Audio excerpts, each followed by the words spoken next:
Bismillahirrahmanirrahim. Assalamualaikum warahmatullahi wabarakatuh. Alhamdulillahirabbil alamin. Wassalatu wassalamu ala asrofil anbiya'i wal mursalin wa ala alihi wa sahbihi ajma'in. Amma ba'd. Rabbi shrah li sadri wa yassir li amri wahlul 'uqdatam min lisani yafqahu qawli. A'udzu billahi minasyaitonir rajim. Ya ayyuhalladzina amanu kutiba alaikumussyam kama kutiba alal ladzina min qablikum la'allakum tattaqun. Pertama, mari kita panjatkan puji syukur kepada Allah Subhanahu wa taala atas limpahan rahmat, hidayah serta inayahnya. Sholawat dan salam senantiasa tercurah kepada baginda Rasulullah Sallallahu Alaihi Wasallam, kepada keluarga, kepada sahabat, dan tentunya kepada kita para pengikutnya. Pemirsa yang dirahmati Allah, pemirsa channel YouTube PTM Banjarnegara yang dimuliakan Allah Subhanahu wa taala. Setiap bulan Ramadan seperti sekarang ini selalu ada rasa yang aneh yang ada dalam hati saya. Mungkin juga pemirsa juga mengalami hal yang sama. Menurut ajaran Islam, bulan Ramadan bukan sekedar bulan ke-9 dalam penanggalan Hijriah. Bulan Ramadan bukan pula sekedar bulan yang singgah setiap tahun sekali. Bagi umat Islam, bagi kamu, bagi saya, dan bagi kita semua, Ramadan adalah bulan yang penuh rahmat, bulan yang sangat istimewa bagi kita. Salah satu keistimewaan bulan Ramadan adalah kita diwajibkan berpuasa 1 bulan penuh. Menurut para dokter, pada bulan Ramadan ini kita diberi kesempatan memperbaiki sistem pencernaan kita kembali. Pada bulan Ramadan kita diberi kesempatan untuk membakar dosa yang telah kita tumpuk sepanjang hidup. Dengan diberi kesempatan kembali berjumpa dengan bulan Ramadan, pada dasarnya kita diberi kesempatan oleh Yang Maha Pengasih untuk memperbaiki semua cara hidup kita, memperbaiki pola hidup agar sesuai dengan tuntunannya. Arti Ramadan adalah panas terik yang membakar, bukan untuk membakar bumi dan isinya, tetapi untuk membakar semua dosa manusia yang mau membersihkan jiwa dan hatinya dengan riyadhah yang telah disyariatkannya, yaitu berpuasa sebulan penuh lamanya. Puasa atau saum menurut fuqaha didefinisikan dengan menahan diri dari segala sesuatu yang membatalkan puasa, dari terbitnya fajar sampai tenggelamnya matahari. Segala sesuatu yang membatalkan puasa itu adalah makan, minum, dan bersetubuh dengan suami istri. Semua itu pada dasarnya hal yang halal dan boleh dikerjakan ketika tidak sedang berpuasa. Ketika hal itu adalah sesuatu yang mubah, namun dilarang dikerjakan ketika kita sedang berpuasa. Itulah yang disebut sebagai riyadhah atau latihan jiwa. Dalam puasa kita dilatih mengekang jiwa dan membatasi diri. Ada juga yang berpendapat saat berpuasa kita dilarang berkata bohong, namun berkata bohong merupakan hal yang dilarang secara mutlak oleh agama kita, baik dilakukan ketika kita tidak sedang berpuasa, apalagi saat berpuasa. Namun saudaraku, melihat cara berpuasa dan kebiasaan kita berpuasa saat ini, jiwa saya sedikit resah. Ada rasa aneh yang tak termaknai dalam hati ini. Kita semua tahu bahwa puasa adalah bentuk riyadhah lahir sekaligus riyadhah batin. Tetapi mengapa kadang kita lupa diri saat berbuka?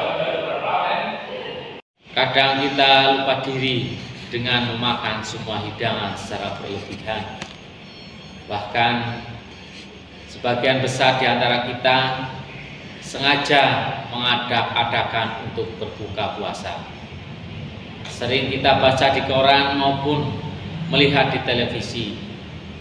Saat Ramadan harga kebutuhan pokok justru melonjak dan permintaan juga melonjak. Bukankah ini merupakan pertanda ada yang salah dalam berpuasa penduduk negeri ini? Logikanya, kalau biasanya kita makan 3 kali sehari, sekarang 2 kali sehari, seharusnya kebutuhan kita di bulan suci ini turun 30%. Saudaraku, sebenarnya saya ingin berhusnuzon. Peningkatan permintaan bahan pokok itu dikarenakan pada bulan Ramadan banyak orang kaya yang bersedekah dan memberi makan orang-orang miskin yang selama ini mengalami kekurangan makan. Bukan karena kita lebih rakus dan lebih banyak makan, tetapi karena jumlah orang yang bisa makan memang bertambah karena kedermawaan. Namun, apakah benar seperti itu? Jujur saja saya pesimis. Dugaan baik saya itu benar. Saudaraku, kalau boleh saya mengingatkan, bulan Ramadan yang menghampiri kita tahun ini harus tetap kita sambut dengan gembira. Kita rayakan dan kita gembirakan secara benar menurut syariat Islam. Bergembira dan menggembirakan bulan Ramadan adalah dengan memperbanyak amal ibadah dan melipat gandakan sedekah, bukan dengan cara memperbanyak dan memperlezat hidangan sahur dan berbuka puasa, melainkan kita harus menambah jumlah orang yang kita santuni. Bergembira dan menggembirakan bulan Ramadan bukan dengan memborong pakaian yang indah-indah di mal dan pusat perbelanjaan, namun kita harus menambah jumlah orang miskin yang kita beri pakaian ketika mereka kedinginan. Kita beri makan ketika mereka kelaparan. Kita beri santunan ketika mereka memerlukan. Kita beri bantuan ketika anak-anak mereka memerlukan biaya sekolah dan seterusnya. Kalau kita bisa bergembira dan menggembirakan bulan Ramadan sesuai syariat Islam yang dituntunkannya, bukan syariat kapitalis, maka patutlah kita merayakan hari kemenangan kita, kemenangan muslim semuanya.